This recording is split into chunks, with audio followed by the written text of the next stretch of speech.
Et bonsoir à tous. Coucou Nico, coucou Roxyfred, merci Monkatsu, 22e mois d'abonnement. Bientôt les 2 ans, c'est clair, punaise déjà. Wow, n'est-ce pas, ça passe vite, hein, comme on disait. Voilà, voilà. Coucou mon Black Queen, comment ça va? Bon, je vois que vous avez bien kiffé sur la musique, ça me fait plaisir.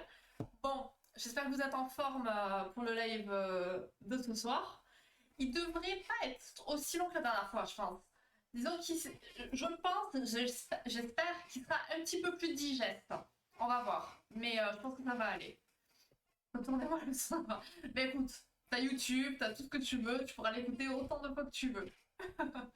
Donc, aujourd'hui, on continue le thème de la psychogénéalogie avec. Je sais pas si c'est noté là. Non, c'est pas encore noté. On a 20, non, je sais plus, 18 ou 19 questions. En fait, je sais plus, 19 ou 21, je sais plus trop. Mais bon, voilà. Donc, comme d'habitude, vous avez le lien qui est épinglé en haut du chat. Et puis voilà, pensez toujours qu'il y a ce petit décalage entre ce que vous voyez à l'écran et ce qui se passe sur le jeu, hein. Voilà. J'ai pas été bon à la partie 1, hein. Je parlais du micro. Ah, ben ouais, ben ça, ben là, c'est pas possible. Achetez-moi des Lego et puis on remplira cette pièce. Mais je reste concentrée. Voilà, on reste concentré. Et bon, même si on n'est pas bon, entre guillemets, on apprend des choses. Du moins, on va essayer. Du coup, tac, tac, tac. Là, on coupe cela. On met le son de ce fantastique quiz. Tac. Donc, nous sommes avec Suricat, Phoque, Lapin et Crâne, que de belles personnes. Et donc, on va commencer avec la première question. Donc, est-ce que tout le monde est bien là? Tout à l'heure, j'en ai vu 5, il me semble. Donc, si jamais, il faut y aller, là. On va commencer et je check un petit peu. Tac, tac, tac. Ouais, non. Je vais vous assommer, mais ça va être assez rapide, je pense. Il y a quoi? Allez, on va lancer et on va commencer avec 4 premières questions. Ah ben voilà, nous avons un bois magique. Voilà. Et coucou maquillage, c'est adorable. Comment vas-tu? Allez, on est parti.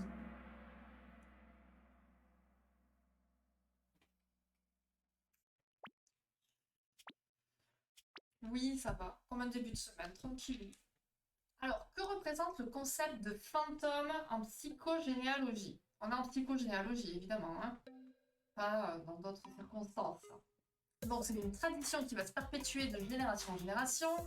C'est un ancêtre dont l'histoire est racontée dans la famille. C'est un secret hérité d'une génération à l'autre ou c'est un souvenir familial précieux transmis de génération en génération. Écoute, week-end, ça va. Ça va, ça va. On a eu. On a, on a remis en état l'ancien appart et puis dimanche, gros chill devant Goth. Donc ça fait du bien. Et toi? Alors là, on a un petit peu de tout. Mais effectivement, c'est un secret qui est hérité d'une génération à l'autre. On va détailler tout ça après, hein. On a 4 questions. On va bien jouer. On continue. Où se situe le fantôme dans l'inconscient familial? Il se situe dans l'inconscient collectif de la famille. Il réside dans les souvenirs partagés entre les membres de la famille. Il se situe dans la crypte. Il est localisé dans les rituels familiaux qui sont transmis oralement. Ah, ça c'est une bonne chose. C'est quoi que t'as retrouvé? Non, c'est cool, du positif alors. Tu vois, ça c'est des choses qui te boostent. Et ça c'est bien. C'est cool. Ok, ok. On est bien, on est bien, on est bien. Continuons. Troisième question. Que désigne le terme crypte dans la psychogénéalogie? La crypte, c'est un espace où les secrets non intégrés sont conservés. C'est un concept spirituel lié à la transmission des ancêtres. C'est un espace symbolique où la famille se réunit pour les deuils. Ou ça représente les rituels familiaux en relation avec la mémoire. Donc bon, pour représenter une crypte, je n'ai rien trouvé de mieux qu'une caravelle. Écoutez. Oh, trop chouette! Trop chouette, ça t'a donné envie de recommencer ou pas? En tout cas, ça t'a rappelé des bons souvenirs. Ok, ok. On est pas mal, on est pas mal. Allez, dernière question avant de faire du blabla. comment le fantôme se transmet-il dans la psychogénéalogie? Il se transmet par les photos et objets d'héritage de la famille. Il se transmet uniquement à travers les traditions orales familiales. Il se transmet d'un parent à son enfant dès la vie utérine. Ou il se transmet de génération en génération par les événements marquants. Ok. Ok. On est bien. Allez, on est parti pour les explications. Objectif 0. Mais c'est un bel objectif. Ça reste un objectif et c'est très bien d'avoir des objectifs. À cause de... Ah, ben oui, tu m'étonnes, ne te fais pas plus mal. Bon, bien que le foot n'a pas l'air de mieux t'arranger. Mais bon, voilà, je comprends. Donc, le concept de fantôme, il a été créé par Abraham et Torok pour désigner un secret hérité d'une génération à une autre. Donc, il y a un secret, il se transmet de génération en génération. Donc, en fait, eux, ils ont rencontré des patients et qui leur racontaient qu'ils avaient des actions et des comportements que eux-mêmes, ils n'arrivaient pas à comprendre. C'était comme si, en fait, ils découvraient une partie de leur personnalité qui leur appartenait pas. Donc, on se dit, ça appartient peut-être à quelqu'un. Voilà, j'ai quelque chose qui ne m'appartient pas. Et donc, ils ont alors parlé d'un fantôme qui agirait et parlerait à la place du patient. Ce fantôme, il se situe dans la crypte. C'est un lieu qui désigne en fait un espace du moi où est gardé le non-dit qui n'a pas pu être assimilé. Voilà. Donc en fait, ce fantôme-là, il est là, il n'a jamais été dit, il n'a jamais été assimilé par qui que ce soit, il n'a pas été découvert, en fait, et donc il est caché dans les inconscients, comme ça, il se transmet. Hop, hop, hop. Et donc il va se transmettre d'un parent à son enfant au travers, dès la vie utérine en tout cas. Et donc, la personne qui va souhaiter effectuer une psychanalyse transgénérationnelle, elle est souvent celle qui est chargée d'approcher ce fantôme.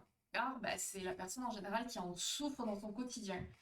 Voilà, une personne qui va commencer à se poser des questions sur sa famille, sur les ancêtres, sur son arbre, c'est généralement la personne qui va arriver, si elle fait le travail, à dénouer un petit peu tout ça, et à se rendre compte qu'il y a des non-dits, qu'il y a des secrets, qu'il y a des choses qui se sont répétées dans la famille, et en fait de mettre au jour un peu tout ça, et de délivrer la famille de toutes ces choses qu'elle se traîne depuis un petit moment. Je me demande les 5 concours que j'ai... Oh, bien joué! C'était quoi comme type de concours du coup? C'était de la danse, mais quel type de danse? Alors là, on va voir comment il s'organise ce fantôme. Ok? Donc on va faire 4 questions, mais je pense qu'on va les couper de toute manière. Les explications ne sont pas si longues après. Alors, où se situe le stade indicible en psychogénéalogie? Il y a un mot de trop. Alors ça va être la 3e génération, la dernière, la 2e ou la première. Donc on débute là, pour voir comment s'organise ce fantôme.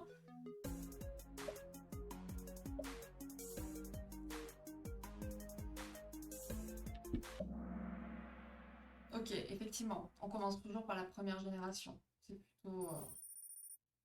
plutôt logique, je pense. Quel est l'élément principal du stade indicible? Le traumatisme est exprimé, mais dans un cadre thérapeutique. Il est verbalement partagé, mais ignoré par les descendants. Il n'a été exprimé par aucun membre de la famille, ou le traumatisme est minimisé et jamais discuté en famille. Donc là, on est au stade indicible, ok?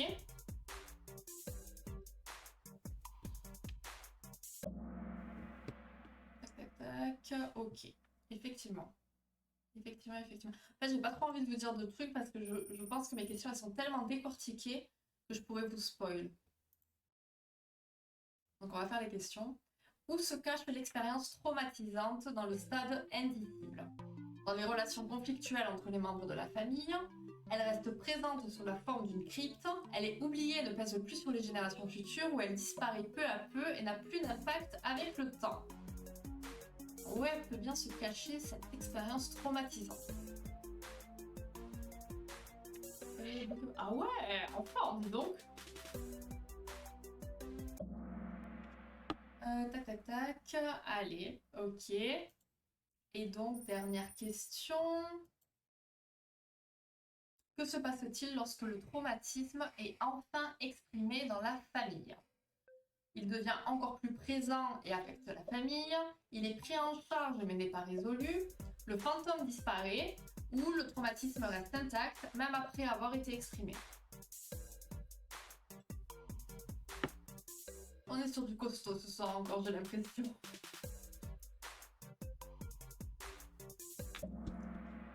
Ok. Vous avez capté à peu près la logique du truc, ou pas, je sais pas. Ou c'était du pif, mais bien joué. Ouais, et là, on est dit, ok, bien joué, maquillage. Donc, le stade indicible, c'est la première génération. Donc, il y a un événement traumatique qui s'est produit ou un deuil qui n'a pas été fait. On a vu la question du deuil la semaine dernière, il me semble. Donc, le traumatisme, il n'a pas été mis en mots par aucun membre de la famille, et donc il y a un clivage qui se met en place. L'expérience traumatisante, elle est tue, personne n'en parle, mais elle va rester bien présente dans le moi sous la forme d'une crypte. Donc, dès que le traumatisme sera dit, que ce soit à cette génération-là ou à une autre, il va plus rentrer dans le non-dit et le fantôme disparaît. Voilà, il y a un trauma, on est au courant, maintenant on va voir comment il va se transmettre. Au pif tout ça, eh ben écoute Nico, c'est déjà ça. Donc là on va passer à l'autre stade.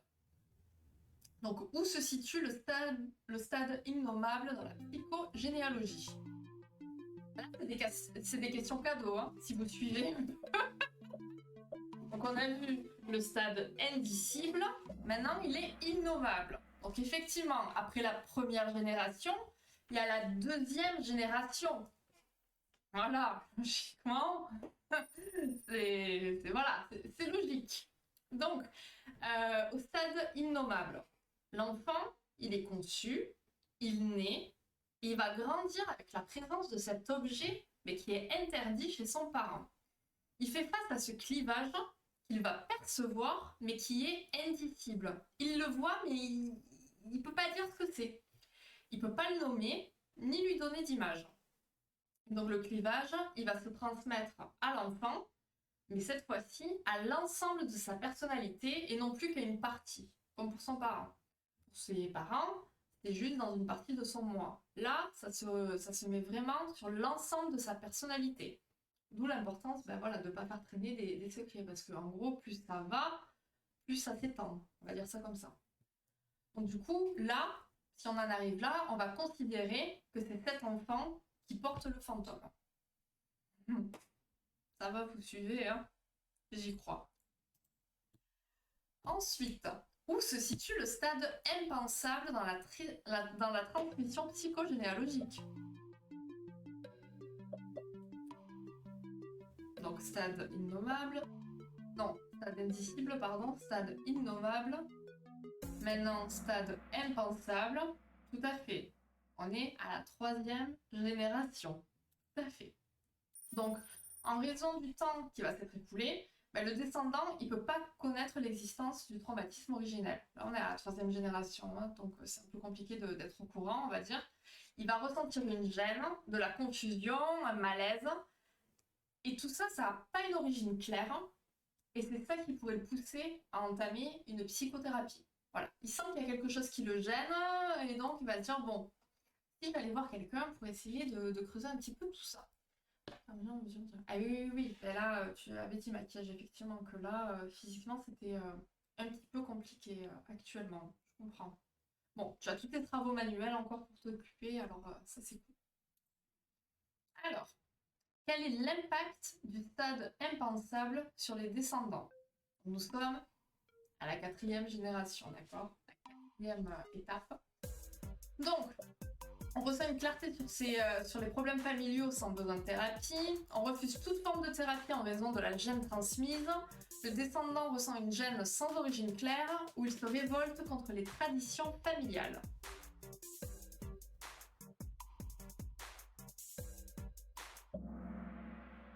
Ok, c'est bien, on est pas mal.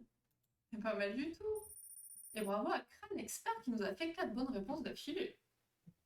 Natation synchronisée, mais c'est costaud ça aussi la natation. Hein, le courage. Donc, quatrième génération. Là, les signes et les symptômes de la crypte, ils commencent à s'atténuer. Ils vont demeurer sous une forme de traces dans des comportements incohérents, des habitudes ou des réactions inadaptées aux situations du présent. Donc on a Abraham et Torok, dont je vous ai parlé tout à l'heure, qui disent « Le fantôme, c'est le travail dans l'inconscient, du secret inavouable d'un autre, Donc déjà, on se trimballe un secret que quelqu'un d'autre n'a pas voulu avouer. Imaginez un peu la charge.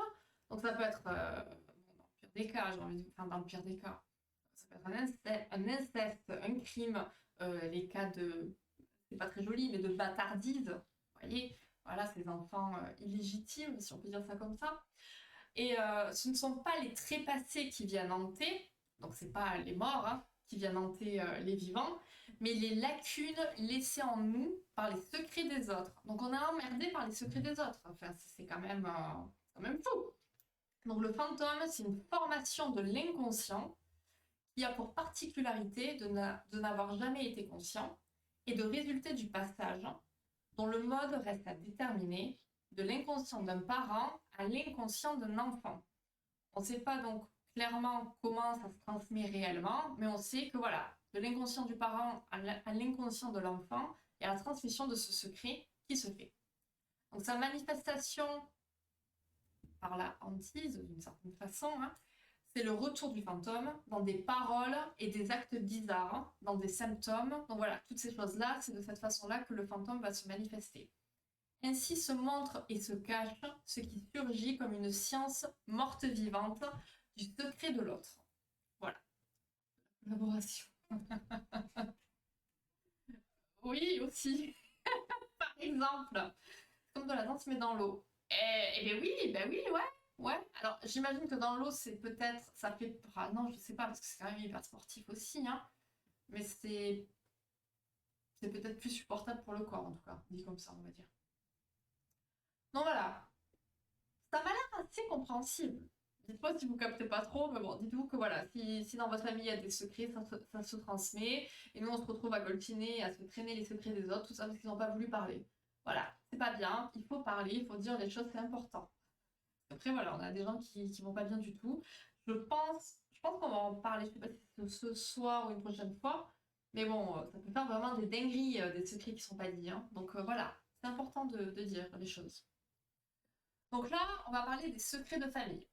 Dans une lignée, il y a plusieurs éléments qui peuvent faire apparaître des fantômes. Donc on a le secret de famille, le deuil non fait, la culpabilité et les problèmes qui sont liés à la sexualité. Donc là, on va faire un petit passage définition. Ah non, bah zut, alors il y avait une question en plus. Oups. Bon ben voilà, là c'est cadeau logiquement. Hein. Comment j'ai calculé mon truc moi? Bon ben qu'est-ce qui se passe lors de la 4e génération? Les symptômes se transforment en nouvelles formes de traumatisme, les symptômes sont définitivement réglés et n'affectent plus la famille, les signes et symptômes de la crypte commencent à s'atténuer, ou elle réitère les mêmes symptômes sans aucune amélioration.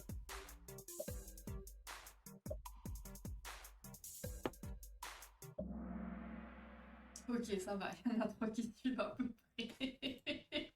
Ok, bien joué, et bien joué à Crâne Expert avec ses 5 bonnes réponses affilées. Très très bien. Allez, comment le secret est-il défini en psychogénéalogie? C'est des infos qui sont réservées à quelques-uns à ne pas révéler. C'est une information partagée entre les membres de la famille. C'est une pensée qui doit être gardée secrète par l'individu. Ou c'est une information qui doit être oubliée et ignorée par tous. Alors on est purement dans de la définition de mots, hein, vraiment.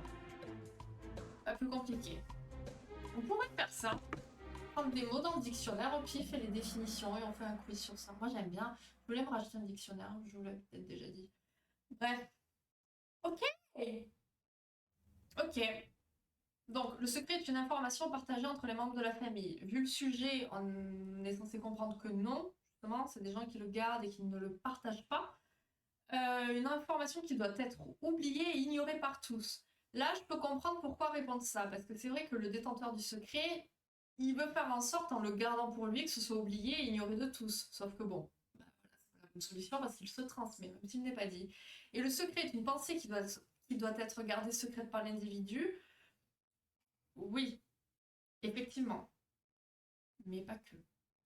Donc, tac, tac, tac. Donc là, d'après le dictionnaire, le secret, il va être défini comme un ensemble de connaissances, d'informations qui doivent être réservées à quelques-uns et que le détenteur ne doit pas révéler. Donc, on passe à 2 prochaines questions. Mon calcul est bon, parce que visiblement, je m'y perds. Alors, qu'est-ce que le secret positif? Alors, lui, il est toujours caché à tous, ou il est partagé avec un grand nombre de personnes, où il n'a aucun impact sur la psyché de l'individu, où il est sain et il apprend à l'individu à différencier son intimité. Je révèle l'inspiration que je fais pour garder le côté compétition. Ouais, mais j'imagine, ouais. Et du coup, tu le fais, enfin, du coup, tu vas faire des compètes, tout ça, ou là, c'est vraiment pour le plaisir? Ok, bien joué pour le secret positif. Très bien. Quel est l'impact d'un secret négatif sur l'individu? Il va perturber la psyché, l'amène à des comportements qui lui sont étrangers. Il rend l'individu plus ouvert et mieux compris par les autres. Il améliore la capacité de l'individu à gérer ses émotions, ou il permet de mieux comprendre ses relations familiales. Genre, je veux des petites culottes en dentelle, par exemple. Alors ça, c'est un secret négatif ou positif? Alors, du coup, attention, c'est pour le plaisir. Ok, ok. Ah oui, donc tu fais les deux. Pas obligé d'en parler. Tout à fait, tout à fait. Tu n'es pas obligé d'en parler, justement. Donc, dans l'histoire familiale, il y a 2 sortes de secrets qui coexistent. L'un qui est positif, sain, qui apprend à l'individu à différencier son intimité et celle de l'autre, et lui garantit la liberté de penser et d'agir. L'autre, il va être négatif, nocif, et il va perturber la psyché de l'individu, et va l'amener à des comportements qui lui sont profondément étrangers, et qui vont devenir pathologiques lorsqu'il amène un déséquilibre psychique pour l'individu. Voilà. Donc afin de libérer et de nettoyer son arbre de ses poids du passé, il faut les chercher, les articuler et les mettre en mots. Donc les mettre en mots, ça permettra de les reconnaître, et une fois reconnus, ils vont pouvoir remonter à la surface, à la conscience. Et là, c'est là qu'on va pouvoir bosser là-dessus. 2 prochaines questions. D'où naît un secret de famille négatif? Il naît d'une volonté de partager un événement familial marquant, il naît de l'envie de protéger l'autre, il naît du désir de maintenir l'harmonie dans la famille, ou il naît de la volonté de préserver une tradition familiale secrète.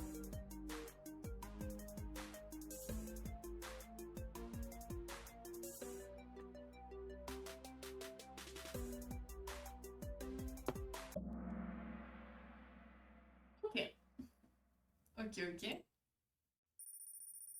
Bien joué, il faut que Vif qui a 3 bonnes réponses d'affilée. Quand un secret devient-il pathologique? Lorsque la famille le révèle à tous, lorsque l'on cesse d'en être le gardien pour en devenir son prisonnier, quand il est gardé pendant trop longtemps sans révélation, ou lorsqu'il est partagé avec des membres extérieurs à la famille. Chaque réponse est assez intéressante là. Ok. Bien joué.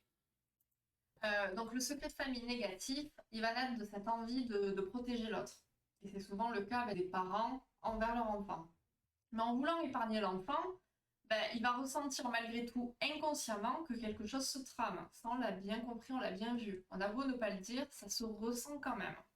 Et donc ce type de secret, il aura souvent pour effet de marginaliser ou d'exclure certains membres de la famille, de les isoler et leur ôter la confiance et la compréhension du reste du groupe familial.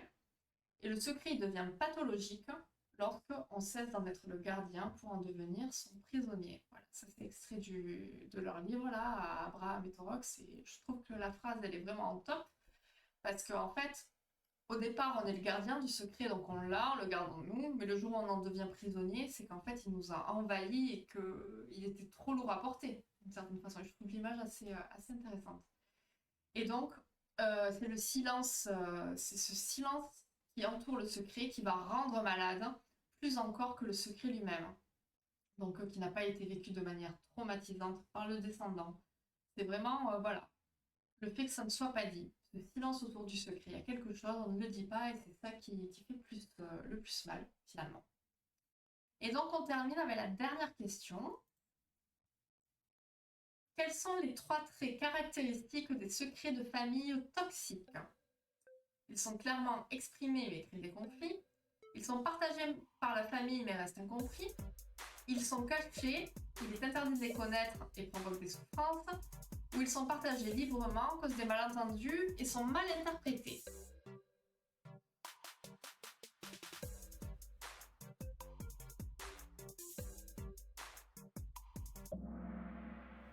Ok, bien joué. On va faire le classement maintenant et je vous fais le blabla après. Donc, en troisième position, Suricate Fasciné, suivi de Lapin Amazon. Et en première place, nous avons quelqu'un qui veut manger, le Bif, c'est très bien. Et suivi de Crâne et Boa. Bien joué à vous. Donc, tac, on va couper tout ça et on va tenter de vous expliquer. Donc, les secrets de famille toxiques. Bonjour, je viens de manger 6 pubs. 6 pubs? Mais comment c'est possible? J'ai le compteur des pubs au plus bas possible. C'est pas croyable ça. Comment ça va? J'étais pas si mal en face de corps. Ben oui, mais tu vois, Nico, faut avoir confiance. Donc, on termine donc sur le sujet. Les secrets de famille toxiques, ils vont être identifiables à 3 traits. Ils vont être cachés. On sent qu'il est interdit de les connaître. Et ils vont provoquer des souffrances psychiques chez un membre de la famille. Donc ça va être les souffrances qui sont perçues par les enfants.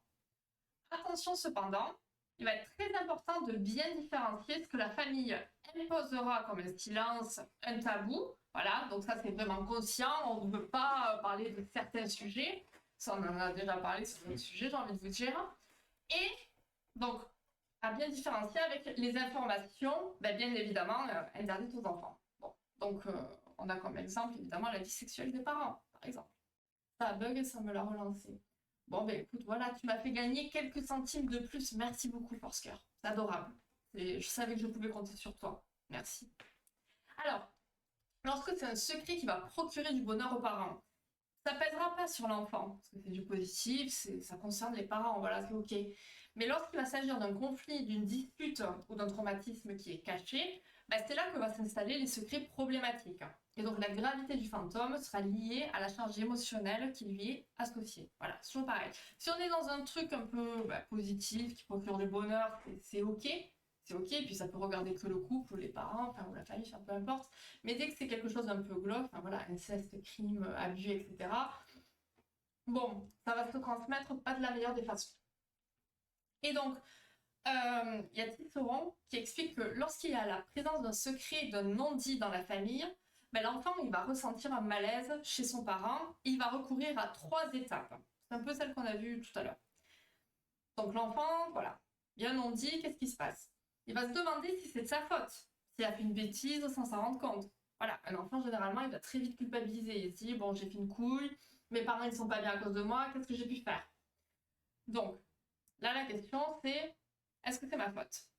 Ensuite, ça va devenir mes parents ont-ils fait quelque chose de honteux dont ils n'osent pas me parler?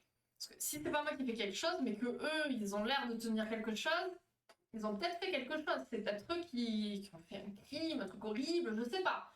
L'enfant, il a de l'imagination aussi, il va se faire beaucoup de films. Et enfin, il va se dire peut-être que je me fais des idées. Et c'est là qu'il va s'engager sur le chemin du doute. Et du coup, il ressent quelque chose, mais vu qu'il trouve rien, vu que personne ne dit rien, il va se dire, en fait, ouais, non, c'est moi qui débloque. Donc, si l'événement occulté est important, l'enfant, il va finir par douter de ce qu'il entend, de ce qu'il voit, de ce qu'il comprend et de ce qui se passe, et de ce qu'il pense.